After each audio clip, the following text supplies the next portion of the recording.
5, 6.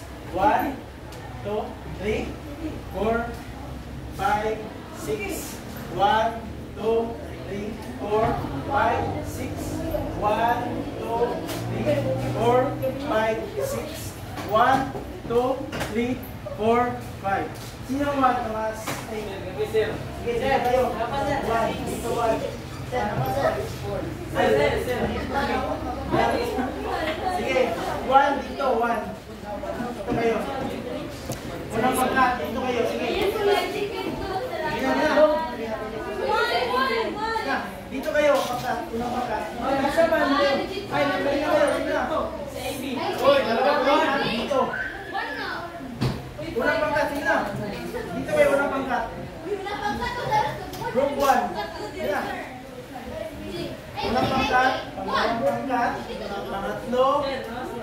pang-apat, pang-lima, pang-anim.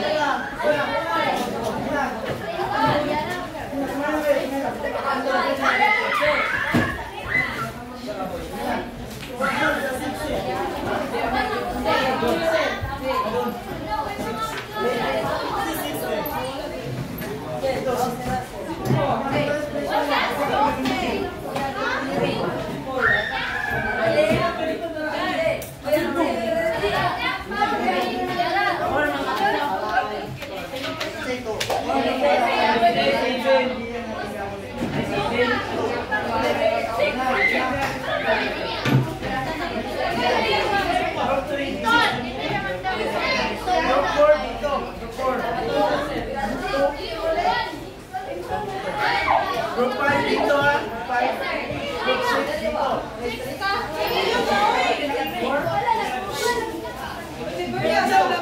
4. 6 dito.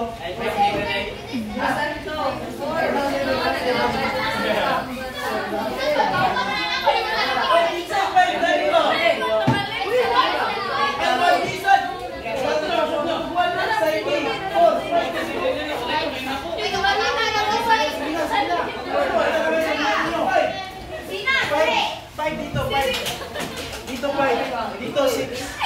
Asan 4? Asan 4 siya lang?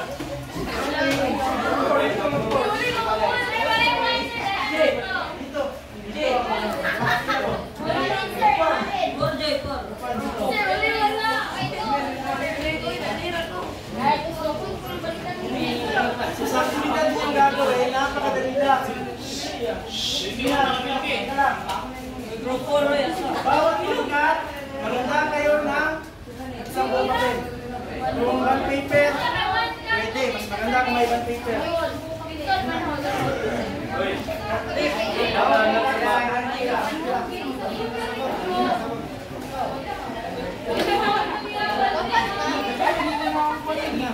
Maganda kayo.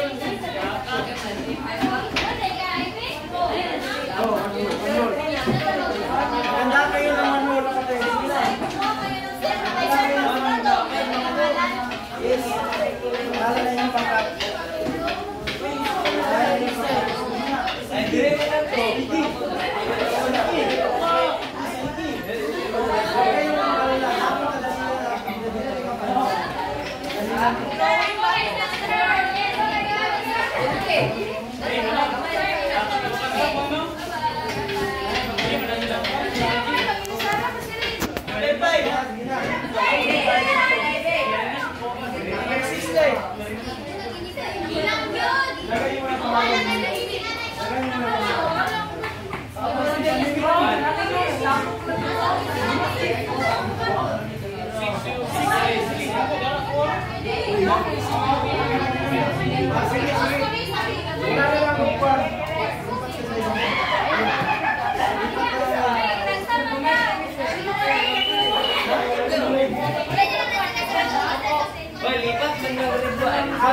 Ulitin na natin pagbilang sa lahat.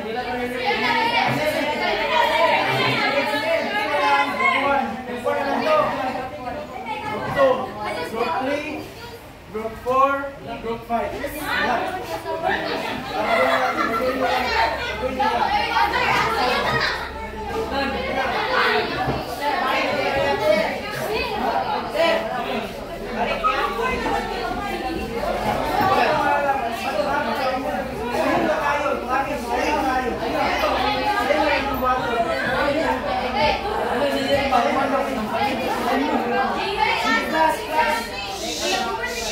Kayo.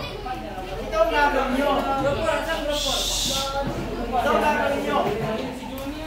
Dapat sa bawat miyembro ng pagkat ay may ibahin na simbolo na maglalawan ng inflasyon. Support. Pingalan ninyo mo. Pangalan ba? Oy, kuyasin niya.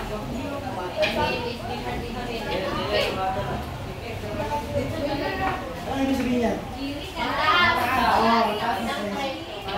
Sakay na sakit. Ganyan ang gagawin nyo. Pwede rin. Basta kayo. Wala kasi pa sa mga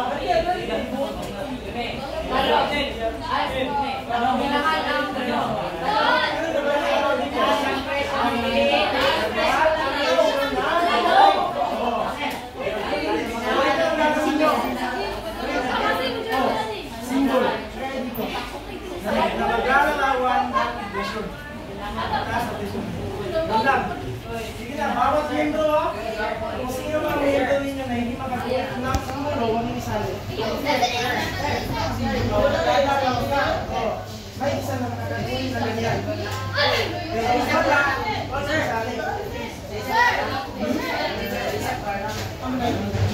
Ay, pe! Ay, pe!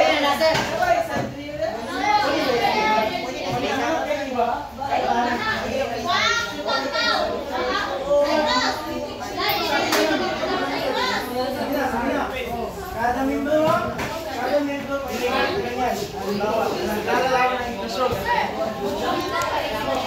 Huwag na. Oh, doon mo na.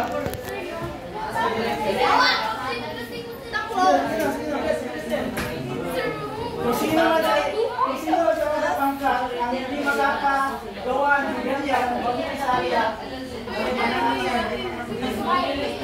Kaya niyan. Bawat wala na. Hindi na. Isang buong pamila.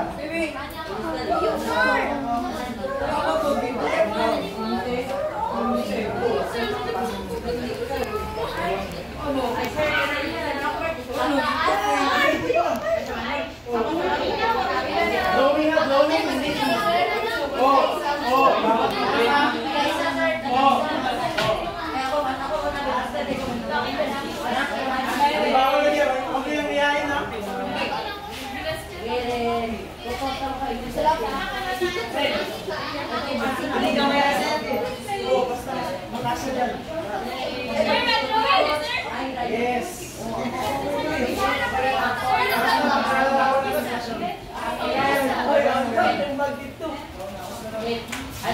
Ulitin ko kung sino man na makakagawa ng ganyan. International orientation. Magkakaroon ng international international magkakaroon online.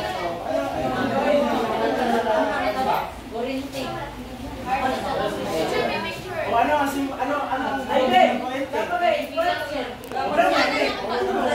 tapos lagi ng araw.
bawat isa sa inyo may maiguhit. Kasi kung sino man sa inyo na walang maiguhit, huwag kang isali. Unfair naman. Dahil ito kayo, dapat ito maiguhit na.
Basta maglaban ako ng presyo.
Kahit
Bumalik na sa bangko niyo.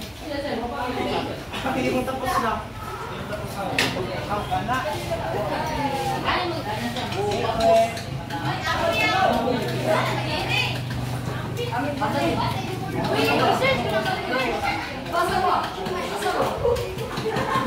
Five minutes na lang. 5 minutes na lang. Bangos na ako.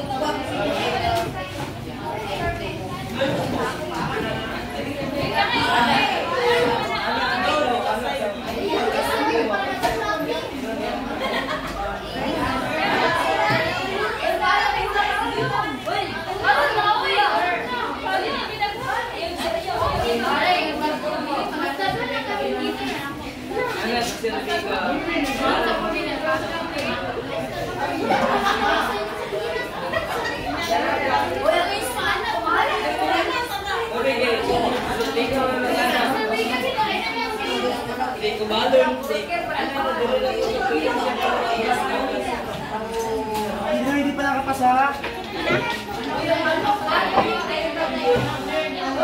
Pasok,